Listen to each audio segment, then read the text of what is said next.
Chers élèves, bienvenue dans cette nouvelle séquence qui concerne la lecture. Avant de commencer, je suis Seum Kalge, professeur du français moyen. Nous allons nous entretenir dans cette séquence sur la lecture avec pour titre « Quel curieux ».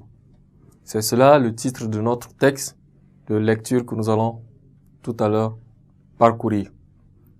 Je fais la lecture et je vous demande d'être attentif à la lecture que nous allons faire sur les lignes suivantes. Chaque jour, la femme passait, tenant sous son bras une boîte en bois, comme un coffret à couture. Marquetée et ouvragée, elle semblait l'aimer, le serrait contre elle, ne la quittait jamais.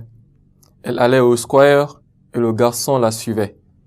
Curieux de voir ce qu'elle y faisait, c'est simple.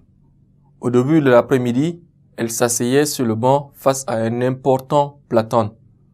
Posé à ses côtés le coffret, sortait de sa poche un carnet, un crayon et écrivait. Vers 4 heures, elle rejoignait le coin des enfants.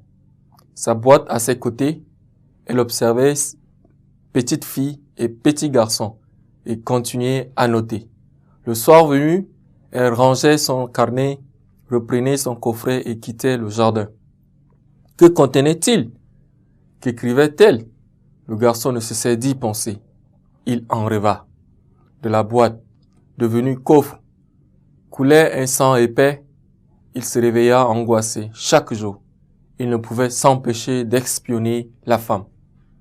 Un après-midi, il se cacha derrière le banc avec des gestes d'une infinie précaution, d'une douceur délicate. Il tira vers lui la cassette. La femme continuait d'écrire. Il était si près d'elle qu'il put lire un mot. Pourquoi? Il eut peur et précipita sa quête. Très vite, il retourna à la boîte, il l'ouvrit. Une volée de points d'interrogation de toute taille s'échappa. Certains, très lourds, s'écrasèrent sur le sol. D'autres oscillèrent, planèrent et se posèrent près du banc. L'enfant voulut en attraper. La femme se retourna et d'une voix aimable lui dit « Ne vois-tu pas que je note toutes les questions que je peux saisir? J'ai beaucoup de travail et tu me mets en retard. Pourquoi ne m'as-tu pas parlé? Pardonnez-moi, je voulais savoir ce que contenait votre mystérieuse boîte. Tiens, prends cette poignée de points d'interrogation et comme moi, écris les plus belles questions.